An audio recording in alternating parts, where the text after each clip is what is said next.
दुख जीवन का एक हिस्सा है, लेकिन कई लोग इससे उबरने का मार्ग ही नहीं जानते।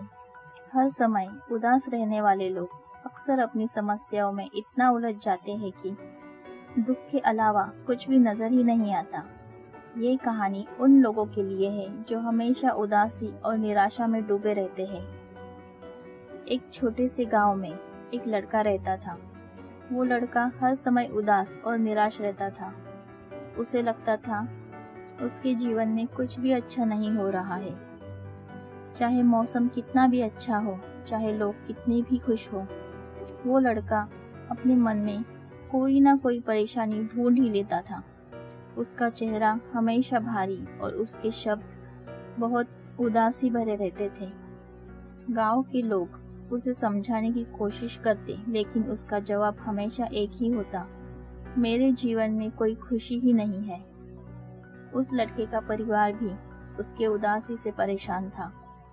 उसकी माँ उसे हिम्मत देती, उसके पिता उसे समझाते, लेकिन वो उसके उदासी भरे जीवन से बाहर ही नहीं निकल पाता था। उसे लगता है कि जीवन में सिर्फ दुख और पीड़ा ही है। एक दिन गांव में गौतम बुद्ध आए। गांव वाले उनका बहुत आदर करते थे। उन्होंने सुना था कि बुद्ध लोगों के जीवन की समस्याओं को हल करने में मदद करते हैं। उस लड़के की माँ ने उसे बुद्ध के पास भेजने का फैसला किया। पहले तो उस लड़के ने मना कर दिया, फिर माँ के समझाने पर वह बुद्ध के पास गया। बुद्ध ने उस लड़के को ध्यान से सुना और फिर उसे एक विशेष काम दिया। उन्होंने उसे कहा, तुम्हें गांव के हर व्यक्ति से मिलकर उनकी एक एक समस्या सुननी होगी, लेकिन ध्यान रहे, जो व्यक्ति कभी उदास नहीं हुआ हो उसके पास ही तुम रुक सकते हो। उस लड़के को यह काम बहुत अजीब लगा, लेकिन वह बुद्ध का आदेश मानकर गांव से निकला। उसने सबसे पहले अपने मित्र से बात की, जो हमेशा खुश दिखता था। उसके मित्र ने उसे अपनी परेशानियां सुनाई, परिवार की आर्थिक समस्या, छोटी छोटी घरेलू समस्या और अपने भविष्य को लेकर चिंता। उस लड़के को समझ आया कि उसके मित्र की हंसी के पीछे कितना संघर्ष छुपा है। फिर उस लड़के ने गांव के और लोगों से मिलना शुरू किया। हर एक व्यक्ति की अपनी अपनी मुश्किलें थी।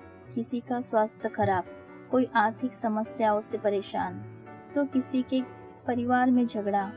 ऐसी कई समस्याएं थी। वो लड़का चौंक गया।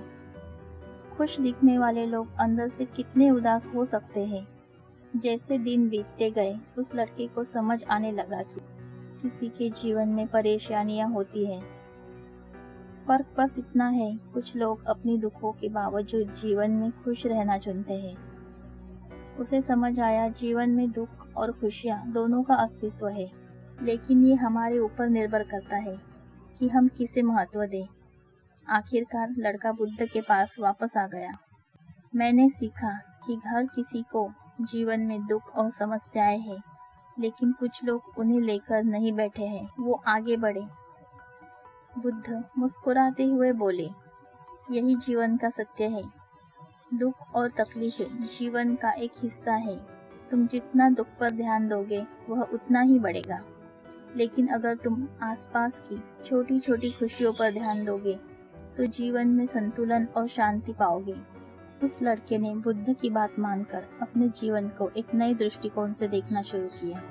उसने अपनी उदासी से बाहर निकलने का प्रयास किया और धीरे धीरे उसने महसूस किया कि जीवन उतना कठिन नहीं है जितना वह समझता है।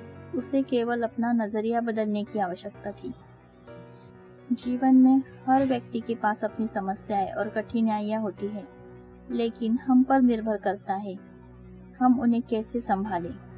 अगर हम अपने जीवन में छोटी छोटी खुशियों को देखना सीख लें, तो जीवन में उदासी धीरे धीरे कम हो सकती है।